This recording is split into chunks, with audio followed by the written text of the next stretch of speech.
Hey everyone, I'm Noctis Corvus, but you can call me Noctis. Today we're taking a break from the usual characters I'm designing around here normally, and instead focusing in a little bit more on a single figure and the idea with a single speed paint today. See, I decided that I wanted to draw a character where I could go a little bit further in with the details and look more at the smaller parts of the design too. And then all of that kind of spiraled into a bit of a longer video here. Though it does mean we have a lot more to talk about as a bonus today. So without dragging this out, let's get straight into it. First up, before all the talk of the details and such, we should address the overall idea and the development of the character. Naturally so. This week, let's start at the root of the idea. The very beginning of it all, where I had a vague impression of a drawing, and then I can sort of walk through the whole process of development as we go. All drawings have that starting point of something as a simple idea and hazy impression, where there is only really a theme or slight image of what it is that you want to make. For this image, the development process began in two places.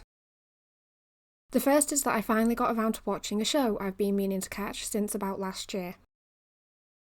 This is more a loose inspiration, since it made me want to draw something detailed, and it inspired me to create something new. And a lot of things can do this, make me want to create, But this show was an animated one, and the art in it was remarkable, especially for things like the backgrounds and the way they used the style to show the different characters' emotions and such. They made it very clear in the drawing when a character was being serious or playful or whatever it is that they were being. And that sort of drew me into drawing something, into making something unrelated. The issue then was that I caught up with the current episode, so it is sort of stuck in my mind until I finish it. But that also means the ideas and the inspirations it creates is also stuck there. Now, the second inspiration is a larger canvas that I'm working on off camera, and I do it more for myself as a bit of fun. The theme of time isn't a new one to me. It is hardly something I haven't explored before, and it's the one thing that I revisit frequently. I'd like to say maybe once a year perhaps, yet at this point it must be more than that, as time is something that is often a focus in my work. Whether that be the main focus of it, or something that sort of seeps into the edges of the piece. I'm not sure why time as a theme is so interesting to me, but it is something that I've never been able to resist if I get the chance to work on it. It's also an idea that just keeps giving. I never seem to run out of ways to tie it into what I'm working on, and I never fall short of ideas whenever it comes to mind. Now, the canvas I'm working on is one that has been on hold for a while, since I want to rework the figure in it and maybe alter some of the details at the moment. Yet the theme ultimately has a focus on time too. The accompanying props there being things like pocket watches, hourglasses, and other familiar items seen across this piece too. Why am I waffling about this? Well, I had another look at it the other day when I had some spare time, and it reminded me once again of the theme, time. I couldn't then avoid it, as there is another piece currently finished and on the wall, one that I've mentioned before, that has a similar theme. So with these two elements, they then sort of came together in a sense. The show, when I caught up with it, inspired me to draw something digitally and detailed. Something that I could sit at and focus in on the smallest elements of, more to enjoy for myself. And it is rare that I get in these moods, but it has happened before. The canvas then gave me a theme to begin developing the ideas around. Therefore, I ended up sketching ideas relating to this character of time, and the ideas relating to that which I often love to connect to such a concept. However, that isn't to say that the idea had been fully realised at this moment. I had the level of detail sort of decided, and the concept. So I then had to begin looking for ways that I could take it to be an actual idea, rather than some keywords on a sketching page. I kind of have a set of my own ideas for time, Practically an entire catalogue at this point from previously generated ideas. So I didn't really need to do much in terms of research in that department to build on what I already have. Instead of the research, I more needed to decide if I wanted her to be a fun figure, mainly meaning that I wanted her to be more open and identifiable, or to be a figure shrouded in mystery, one more cloaked and obscured by their environment. And in a similar sense, I needed to choose if I would be placing them in an environment or if I would be drawing them as a character illustrated in a void. On that note, expect some drawings with similar themes coming up eventually here, since there were strong contenders for each side and each theme, and each way that I could take it. The composition and poses had been the point I mostly found different references for, and they did vary in activity quite largely. In one, they stood, almost ominously behind the environment, as if they're simply observing how time passes. In another, they were floating and had more details that sort of marked them as otherworldly. Something with multiple wings, threads, and eyes, with inspiration there taken from angels. Other routes then included being almost confined by their own theme. What I mean by this are the ideas where time had stood inside their own hourglass as the sand fell, or stood in the face of a clock. Those are some I still consider in a sense, still want to develop on it soon. So will likely explain the ideas behind those further if I take it into a video. The idea I went with had then been a dance of sorts, or they were at least meant to appear as if they're in the process of a dance, or lost in the process of the threads and the ties they'd be surrounded by. How much of that may have translated, I am not too sure myself. To be entirely honest, poses and such have always been an element that take me longer to work out. This one sort of ended up at a point where I liked it, and it looked alright to me. Something to work off of, if that makes sense. Besides, I still wasn't sure if I would have this one when sketching, or if I would have them instead sat or leaning somewhere. But the sitting and leaning ended up saved in the bank for future ideas. Yet this idea worked best for the threads I knew I wanted to include. A detail I will likely expand upon multiple times in this video, but in varying ways. But for the composition element, the decider had been what worked with the threads, and this figure almost swaying between them fit the criteria. It had been allowing me to work in detail, and focusing on the idea of time. So I went ahead with it despite having very few ideas for the actual appearance itself. Those all came later, and I will touch on them when I get into talking about the details. But before we touch on any of that, I do want to discuss the colours here. I mean, I had an idea going into it how I would want to include the colours, and yet that didn't exactly work out how I had initially planned or intended, which isn't exactly an uncommon occurrence. I'm not quite sure why, but time is something that I consider purple. If I had to give a reason, I would probably associate it to the mystery side of purple, or the side tying it towards magic and the unknown or otherworldly nature it tends to take from history. But purple is also something rich, and has connections of being expensive too. Hence why it also is associated with wealth and historically had ties to royalty and nobility. But before I allow myself into a tangent on the history of purple, this all meant that I wanted to include it quite heavily in the palette. I mean, it was the first colour that came to mind when I had been debating options, which really shouldn't be a surprise to anybody, since purple is a colour that I commonly come back to. Though this time I can actually justify it, because purple is something I've always associated with time. It's something seen in the other pieces I've done relating to it. Now, purple's complementary colour is yellow. Another reason I wanted to use it actually, since the contrast of purple and yellow are the best complementary pair, in my opinion, and that meant it would automatically end up in the palette too as a significant point. So I'd already had two colours decided.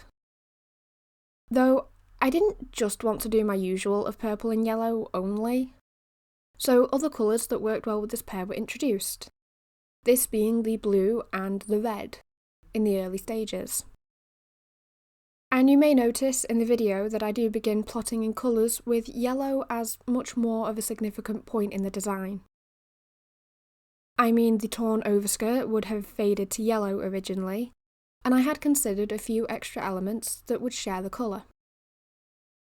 However, as you can probably guess by the fact that it is a talking point here, this does sort of shift. Quite early too. It shifts more at the end of the flat colours. See, as I was working, the yellow looked good. I mean, it did work and I had been happy with it for a short while. Though I then got curious. It had reached a point that there was just too much yellow for my liking, and it had been reducing the effectiveness of the colours contrast that I usually adore. I mean, the threads are their own debate in terms of appearance and colours, a discussion for later too. But they were at a point going to be yellow, and didn't work with everything else being the same. So I admittedly changed the threads at this point to make them other colours, those being the purple and blue. Though I may suggest not getting attached to those, as the threads are something that changes quite significantly between now and the end. I also evaluated this all off camera and made a few subtle changes to the palette and how it was. Mainly the fact that I introduced a stronger blue presence in the piece, and decided that it would be better fitting in this sense. It took out some of the red as well, yes, and a lot of the yellow, but those two colours worked better as supporting aspects so that the purple and blue could sort of take the centre stage. It also made the yellow draw the eye much more than the previous version did. It was a small, subtle change, yet one that overall made it a stronger piece through the shift. Though there is another element to the palette that I haven't yet mentioned. See, I connect time to space, and I wouldn't think I'm the only one who does. I mean, there's a whole thing about through time and space and how the two connect. Well, the colours are also drawn from this connection as to how I decided which I would use, and also came to be how I decided in what amounts I would use them. Purple and blue are sort of like the backdrop of space. They're deep colours that could go on forever, so changing it to include more blue had also been inspired by this connection. I mean, images of space have all sorts of colours in them as a feature. There are often some that include oranges and reds as well. Yet I prefer to include this element as a hint, and had it be more of a nod to it subtly, with most of the focus on the blue and the purple. And, in a sense, this also worked with the tie as blue and purple are ones more commonly associated with space, and more commonly found and easier to see when searching for images of space. So, to sort of summarise here, I am glad in many ways that I changed the colours partway through. It wasn't working, and I'm happy that I didn't simply steamroll ahead to get it to work eventually, and instead let myself experiment. I mean, I also looked at white and such for the sheer aspects, or perhaps a darker black for those coverings. There were a few options, but ultimately I preferred how it ended up. Especially with the purple to blue fade on the end of the skirt that let me include both colours in that area, and sort of mess with the skirt below it. This way it also doesn't hide the details below as much, whilst still being visible, and the colours are a lot more coherent. I mean, the yellow skirt had been sort of blending in a little too much with the background as well, or it had been hard to see when I had been working. Plus, with how vibrant it was, I kept looking at it and having to wonder if I'd already coloured it, or if I'd simply put it in as a placeholder. And those doubts alone sort of told me that I didn't quite like it. That it was only there for so long since it was the first instinct that I'd put down, and I wanted it to work. Otherwise, I strongly believe that I would have looked at it and seen it as finished instead of a placeholder. That could also be my own process, I suppose, though. Using neons as placeholders can sometimes backfire when you want the colour, and instead look at it like I haven't chosen it or haven't properly settled on anything yet. It's why with this piece the placeholders became neon green instead, since I knew that that colour would not be included here. But let us move on to the next discussion point. See, I did something a little different than usual with this piece, and it was evident right at the beginning of this video. And well, today I included one of the process sketches at the very start, mainly to sort of highlight how loose things begin, and also how different it may be to the end product. However, that isn't quite what I mean here. This drawing included outlines, and that is a stage that is really less common for me to do on the channel. It's only on certain pieces that I choose to include them. And there is a fair amount to explain with the choice for this one too, since I had been in two minds about it when I began the stage, and even really when I finished the outlines, I'd still been in two minds. See, I knew that this piece would be detailed, so on one hand, I usually do the line list there to avoid bulky outlines on the finer objects and smaller elements in the piece. It can often just look better to me, and it spares me having to figure out which elements need outlines and could be lined, and which, even in a lined piece, would have to be a layer on their own as a lineless detail. And I don't think I've done a piece on the channel like this yet. I mean, I could have, and I might simply be forgetting it, but none immediately spring to mind. So an example of this would have to be older drawings, where I would do a separate detail, in quotation marks, layer above the line art for things like earrings that didn't need an outline, or couldn't be outlined without ruining it, such as things like lace and details of those types of sorts. I would always include them, yes, but on a single layer above the rest of the piece, and they would be the only lineless details. Everything else would include a line of sorts, whether that be buttons, hairpins, or something like that. That is then where I began just doing lineless drawings. I mean, the process of a lineless drawing isn't too different from that of the outlines, especially how I come to do them. And it ended out easier in the end to work out the detailed areas in these pieces, as they were no different from the rest of it all.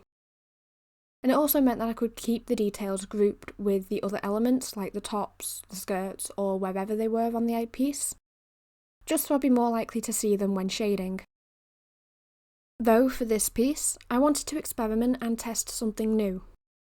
So I actually used the thin gouache brush that is part of Clip Studio, the one that I usually favour for drawing details with, to do a simple and basic outline.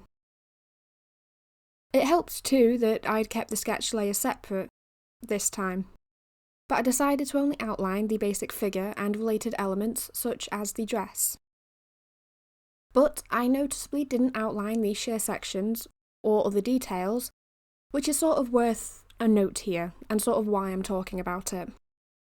I had two layers on the sketch, the simple figure as the bottom sketch, and then all of the details over top of this. These sort of worked out so that by the time I was doing the lines anyway, I could just turn off the details and simply focus on the basic form and figure underneath, without getting confused or distracted by anything above it. Something which I commonly had issues with in the past. And I would say that this process worked overall.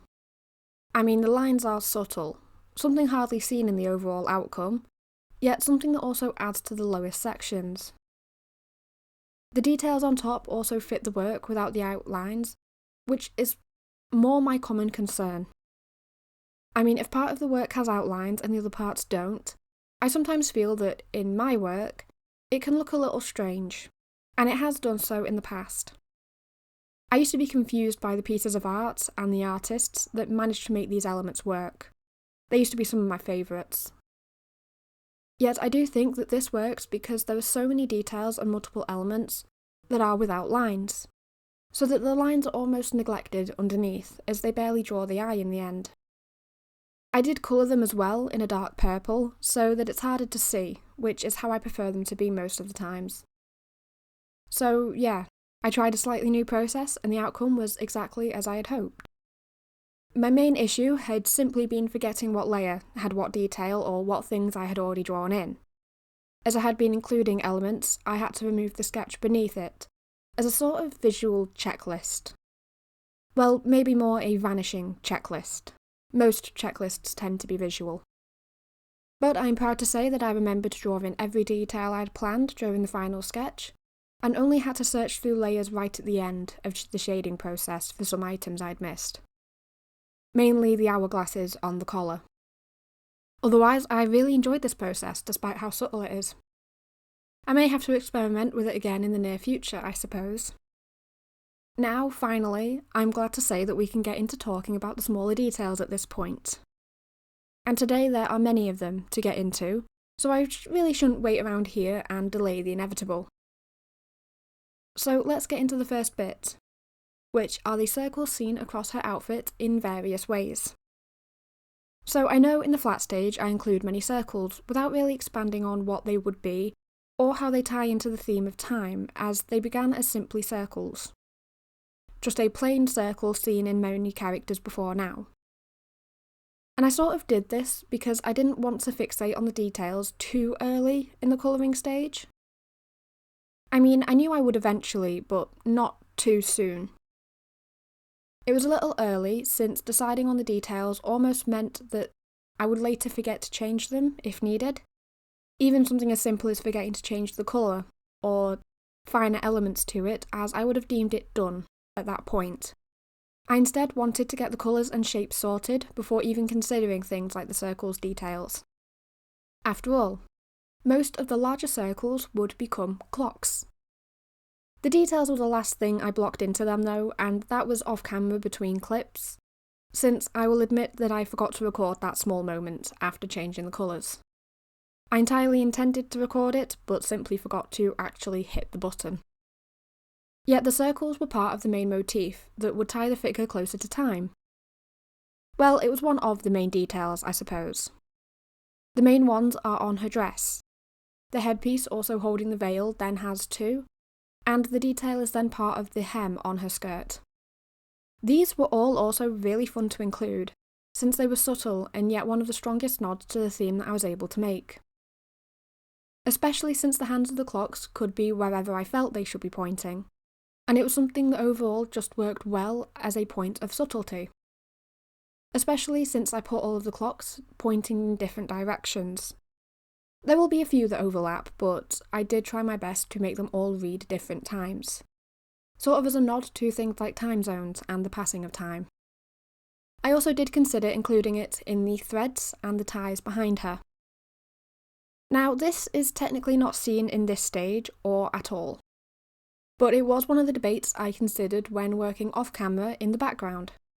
So I will sort of touch on it here, but it is really more relevant later, so I may mention it in passing there too.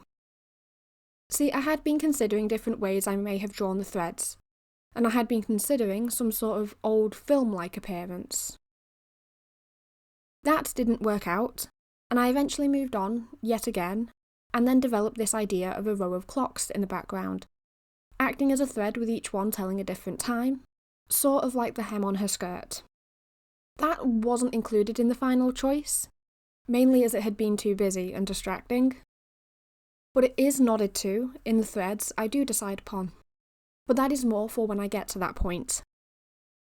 In a similar vein to all of this, the next detail had also been another nod towards themes of time and different options I could consider for making it a little more obvious overall. It began in the basic shape phase, as the triangles pointing towards each other, as they then developed into the main shape I sort of built half of the details around. It was similar with the clocks in the early phase too, mainly that I had an idea and then had been considering how it may end up involved. Yet this shape spurred a few more ideas than the other. It was also similar in the fact that I didn't draw the details in until later. See, the triangles are then detailed with the sand on the top and bottom half, as they're supposed to resemble simplified hourglasses. And despite the level of detail I wanted to go into, they do end up simpler. I mean, I considered one route where I had an hourglass hanging at her side from a belt in some form, yet ultimately changed my mind in sketching as it didn't sit quite right with the figure. Though the simplified versions work quite well in the end, to sort of make it clear that this is time related. They also end up the more obvious of the two elements I've been discussing here. Though the hourglass is really one of the core ideas I had sat waiting that I chose to work from. From an old art project, I do have an hourglass. It's actually on my desk at this moment, so it's something I constantly have in the corner of my eye when I'm sitting and working. To have it present when working on a time-related piece? I simply felt that I had to include it as one of her repeating details. It's probably also why the hourglass wound up so much more present than the clock, all things considered. But as I had been developing these, I had actually been surprised by how simple they were to detail and draw. This may sound strange too, but I half expected it to be a point that I struggled with or found strange during later phases of development. Instead, they gave me no trouble and tied everything together just as I'd initially come to hope for. At first, I'd thought that the sand may end up looking strange, or that they'd wind up a nightmare to shade with everything inside of it. Instead, they were rather straightforward, and I had been given greater issues from some of the other areas I thought would be simple. Now, both of these as well had been the earliest details that I knew I would want to include, regardless of her final appearance. I mean, most of them had about 10 different outfit options, which would then switch with which one was more present in both designs. I had one outfit where it was a sheer skirt over some sort of trouser or leggings, and that one had clocks more present. Others had shorts combined with a skirt, where I had actually found pocket watches and their chains to be more of a more dominant motif. One noticeably lacking in the outcome. But in the end, the mixture I ended up with came to just feel right. It's also why I removed the pocket watch theme. See, I also have a selection of those that were given to me in the past, so I had an on-hand reference for them if I really wanted to include them. Except, this is sort of a strange point. But the canvas I'm painting features the pocket watches more than any other form of time. It sort of courted that entire idea, not so much here. So for this one, I instead decided that I wanted to experiment with some different ideas, rather than the one that I've set aside for the other piece. And that is ultimately why they're not included so much here.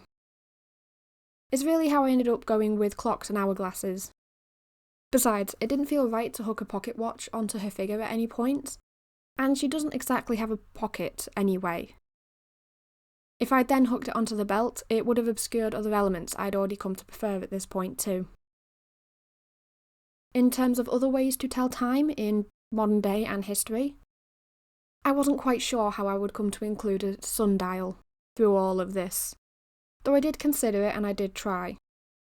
Those ideas just ultimately were not the ones chosen for today. All were part of other ideas that I didn't continue forward with. The next thing to really discuss is then the skirt and part of the dress, and this covers a lot of the details as well. So I suppose it is best to begin with the frayed section, since the underskirt will sort of lead into the top part of the dress too. So the sheer overlay of the skirt. This was an interesting element to the piece and sort of the last one I considered adding, all things considered. Originally the skirt to the dress would have been something longer, with maybe a few more layers. The inspiration I'd been looking at was almost a more formal dress route, or one with a split in it at some point, where I could then detail a belt within my usual manner. That was sort of more evident in the earlier sketch, at the start of the video where I had been looking at the various skirt types. The sketch at the start of the video was the base for the pose, that I took a photo of from my sketchbook to work on digitally, since I'd been struggling to sketch a person that day on my tablet. I do have random days like that too, where I just can't sketch digitally, so I have to do it on paper, and this was such a day. So I took that chance to plot out various options for the skirt, as would have been seen. Mainly this was in the way that the skirt originally had flared out more at the front, or it had been a bit longer. Why did this change? Well, I'd been speaking to someone about the idea during the sketching processes, and was sort of using them as a soundboard for various issues and ideas I needed a resolution to. This is a process my family are more than familiar with by now, and one of them mentioned the frayed aspect as a possible option. Their reasoning had been that time isn't always kind and calm. There are unpredictable moments and events in time that would be able to connect to the torn appearance. It was a comment that made me think a little more on possible options, something I sketched and set aside almost for another idea. Yet it sort of stuck out to me when I decided on the shorter skirt. With the short base, I had space to include a sheer element that I'd sketched elsewhere, though that one was more refined and intact. Though, as I sketched, it ultimately fit better that it would have been torn. Time is something with many angles and views, after all. It is infinite in theory, yet also finite to our lives. The tearing at the skirt sort of implies the less pleasant angles of the figure and the character, the sides that people tend to ignore when thinking of time. In this sense, it is also somewhat ghostly to include. The rest of the figure, bar the veil, is solid and present in comparison. The sheer overlay ends up a subtle tie to the less seen elements of time, and uses the transparency as a point of interest almost. Now, below it, I would need a shorter skirt, and this aspect came first, as I have touched on. It was quite the drastic change too, in all honesty, as I went into it almost with my heart set on a longer, dramatic skirt that I could accent with various patterns and motifs that tied to the related theme. Most of the earliest designs featured something long and flowing, since I will admit a slight bias towards those sorts of things. But with the top of the dress being what it is, I felt that it would be better to instead focus on something a little shorter. Also, since I hadn't quite liked any of the designs that I had been considering at that point, so I felt that it would be better to just start from scratch and consider something new. The longer options were a little too obvious with the motifs, being a little too dramatic and too much of one symbol, or they made very little sense given what I'd already decided on. So I shortened it. I also made this choice because it better highlighted the placement of the legs and instead drew attention towards the pose. Covering it just made it all a lot more confusing, since it relied a little too much on the legs and the placement of them to make sense. This was also ultimately my main reason for changing the design and focusing in on the shorter skirt. It was also because it was easier to detail. I could add the hem details, the hourglasses without their sand, only because adding the sand would have been too much for the dress, and the clocks in an alternating pattern. Something that I will be mentioning later as it came to inspire a different thing I worked on. Now, as for the other details on the skirt, I chose to include a nod to the threads on one side, almost as if they were details she has added as a nod to her surroundings. The other side then has a diamond, and this one requires a bit of background here, since it is more of a subtle reason behind it. See, the skirt is also meant to look like space, as a more obvious nod to that association I made. There are white flecks meant to be stars, and even the dark blue I chose for the dress is meant to be a nod to it as well. So, the diamond. Well, it has a tie to the headpiece and the stars present there. Originally the shape would have been a larger star on its own, but the distortions of the skirt made it appear odd and looked more as if I'd simply drawn it wrong. And I do think that diamonds fit along the stars. Something to sort of add variety to it, as they're similar to a few appearances of the stars. So I added it to the headpiece to accompany the star there, and then made a second nod to it in the skirt as a sort of accompaniment that also drew the slight distraction from the space theme, only so that the space bit would remain subtle. Otherwise it was also on the covered side, which meant it had been a lot harder to make out in the beginning, and anything below it needed to be large or bright in order to remain seen once the second skirt was in place and shaded. Besides, there was consideration there to include a detail that I came to instead put elsewhere on the dress. See, the Roman numerals are seen in multiple instances of her character in the dress. Originally, I would have placed them in a row across the middle of her skirt, to almost create two sections to it, a top and lower part, whilst it would also have a nod to time and numbers. Instead, these ended up on her belt and sleeves. And they were quite fun to add as well. The Roman numerals were mainly a detail I chose to include as they simply look older, and connect to a point in history. But at the same time, it looked better than any regular numbers that I considered to tie into the piece. I did try normal numbers, but it didn't really work. Instead, they distracted and took something away from her that the Roman numerals just didn't in that sense. It may be that the numerals connect to history and a time past that helped the impression with her. Or it may have been that I prefer how they look. But I can't exactly confidently claim either way, nor can I say for certain what my motives were and my reasonings were for this angle. It just simply looked better. The only issue I had with them was having to Google a reference for them, as I only know up to about 5 in Roman numerals, and even then it's a 50-50 chance on 4 that I get them the right way round. Regardless of this, they worked rather well as a small detail that fit comfortably between all the other little nods and acknowledgements made towards the theme of time. Now for the final nod of small details to touch on here. I want to discuss the top part of the veil, since that was one of the first ideas I settled on for the figure, but not quite in a sense seen here. It is also one of the shortest points I have to talk on before moving into other parts of the image. See, the front veil was originally part of a consideration to entirely obscure the face.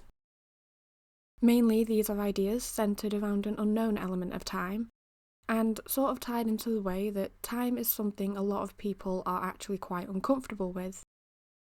It's also something that goes beyond what we comprehend or understand, since we can speak of an eternity, yet it's then hard to fully grasp that eternity truly has no end. That's really the entire point of it. Besides, a masked time was meant to be more ominous. A figure with a clock that determines all and lacks mercy for those under its control. Though ultimately these ideas came to change. And I had ideas for black veils, for patterned veils. I had some for her whole face and some for parts. And I had others that went towards her shoulders. My main reason for changing? Well, I mainly wanted to draw eyes this time. But on a more serious note as well, I also felt that it would be better to include an uncovered eye as a nod to how time sees all. Time is really all over and part of everything. So blinding her or hiding her eyes didn't quite fit what I had imagined. I actually had other ideas where she had multiple eyes or a halo of them, inspired again by the angel route that I had discarded earlier on. I instead settle on a partial veil, covering one eye that is still transparent too. Something more as an accent, more than anything, though I did still consider making this solid or harder to see below of. Ultimately, I chose to have it only slightly obscure. The black was almost out of place, and harder to see despite the ties it held to mourning that I quite liked. A white veil was similar, but that also got discarded because it simply became invisible against everything else. Blue ended up as a nicer base for it, since it ties to the overskirt and it adds a sense of coherence to that as well. It's then pale and doesn't interfere too much with the layer below, but does obscure it a slight amount. But the veil also gave a nod to the headpiece. It needed something to hang from, and the threads worked well to sort of mimic the headband, that I could then accent with the clocks, threads, stones, and whatever else fit it. Those being the diamond and the hourglass too. Now I won't go over the reason behind that, as I have already touched on all of the accents and the reasoning that I chose those motifs. But for the veil, I did add a pattern of stars to it. And there is quite a simple reason as to why I did this. It made a nice detail, and also held a nod towards space once more, which had been a subtle enough accent throughout the design. It's also, again, very hard to see in this area, which I did do on purpose, as the design isn't quite so space-like that it's obvious. and it was instead a fun little nod that I chose to include and I quite enjoyed. But that does wrap up these small details and lead us into the final section of today, which are the challenges and issues that may have presented themselves during this piece. The first dimension is the background, where we can finally address the threads and ties here. See, I may have kept the colours throughout the entire piece, but I knew I wasn't happy with it. I actually almost abandoned this piece after a day of working on it, since I absolutely hated the composition around the figure and how it had been looking with the threads. But it was an element that I needed them to work with, for the idea to work, so I had been growing frustrated at this point. So on camera I do sort of start experimenting with patterns at one point. That was way earlier in the video. However, most of the work is ultimately off camera, as I had been messing with textures and making new brushes to achieve the texture that I wanted for the background. Once I had finished the person, I turned the camera off and took away everything to a simple red background, no shadows or lights or threads, and instead decided to begin again. I worked from the basics and set myself back to square one, just for a clean slate to explore what I wanted to do now. And it worked. It took about another hour off camera, just messing with various options for the background, but it ultimately came to work in my favour and made sense after I'd found a method that worked. But it then left the threads. I hadn't liked the messy ones, so needed something new. And I ended up going back to the basic idea of golden lines that did what I needed them to do, and conveyed the needed message. They also had lined up with my first idea for the threads that I had abandoned when the palette didn't work out how I planned, and it just made it all make far more sense in a matter of marks. I wasn't done though. I love the thread I had experimented with earlier in the piece, where I made a lace-like thread that had motifs in it of hourglasses and the clock.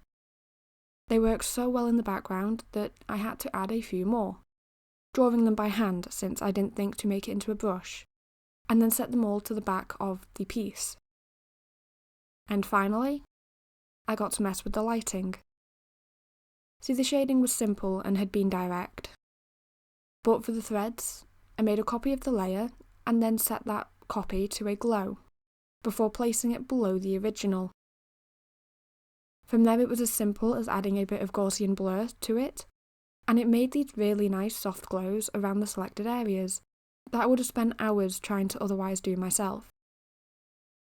It was also a subtle detail that took very little time, and encouraged me to try something that I'd seen elsewhere. See, from there I went over parts of the threads as a final stage with a lighter blue on top of the yellow, which I then made it glow as well. I then decided to mess with the motion blur setting, so that it would go up the page and make it appear more like an aurora sort of style, to really cement the appearance of the threads in the end. And that had been the finishing touch I was looking for. Now, why was it such a challenge? Well, really, I had no clue what to do with it, and no idea what would work for the background, or threads. As I've mentioned, I only found something that worked when I had been messing with brush settings in Clip Studio and assigned a random texture to a brush. Yet this brush has come to be my new favourite with how easily it gives me the desired effect that I've been trying to achieve for months now. This is also why I chose to do it off camera. It took me a while and would have added a significant portion of things into the video. There also would have been a lot of back and forth. When I did have an idea, it would have been a repetition of tedious details as I made the background threads, and wouldn't really have added much in terms of entertainment. Besides all of this, I do have to say that I'm rather proud of the outcome myself for a drawing that I almost didn't finish. Though with all of that being said, you can be the judge of that, since we're at the end of the video here. I hope you have enjoyed this, and thank you all so much for watching this far and joining me for another week. This one gave me challenges, but it was still one of my favourite outcomes, and has gave me ideas for quite a few other drawings, so that will be something to explore. Though it is also worth noting here that it is also inspired by a sticker set that I've designed, and will be uploading soon to my online store. But being said, I hope you join me in the future for more drawings like these, and have a wonderful day. Goodbye!